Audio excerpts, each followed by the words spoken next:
বিনয় যেমন মাটির মানুষকে আকাশের উচ্চতায় পৌঁছে দেয়, ঠিক এর বিপরীতে কেউ যখন সফলতার ছোঁয়া পেয়ে অহংকার করতে থাকে, তখন সেই অহংকারী তাকে আকাশের উচ্চতা থেকে নিক্ষেপ করে জমিনের নিচে ফেলে দেয়।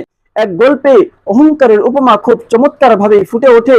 পাহাড়ের চূড়ায় ওঠে কেউ যখন নিচের দিকে তাকায়, তখন সবকিছুই তার কাছে ছোট ছোট মনে হয়। নিজের দুই চোখ দিয়ে হাজারো মানুষকে সে ছোট করে দেখে, আবার যারা নিচে আছে তারাও তাকে ছোটই দেখতে পায়। অর্থাৎ অহংকার করে একজন যখন সবাইকে তুচ্ছ মনে করে, তখন এই অহংকারীকেও অন্য সবাই তুচ্ছই মনে করে। ইবলিসের অহংকারের ঘটনা সম্পর্কে আমাদের সকলেরই জানা আছে। যখন আল্লাহ তাআলার নির্দেশে সকল ফেরেশতারা হযরত আদম আলাইহিস সালামের পায়ের সামনে সিজদায় লুটিয়ে পড়লেন, তখন এই ইবলিস অহংকার করে মাটি আর আগুনের মাঝে যুক্তি তুলে ধরেছিল এবং আদমকে সিজদা করতে অস্বীকৃতি জানিয়েছিল, যে কারণে আল্লাহ তাআলা তাকে অভিশপ্ত করে জান্নাত থেকে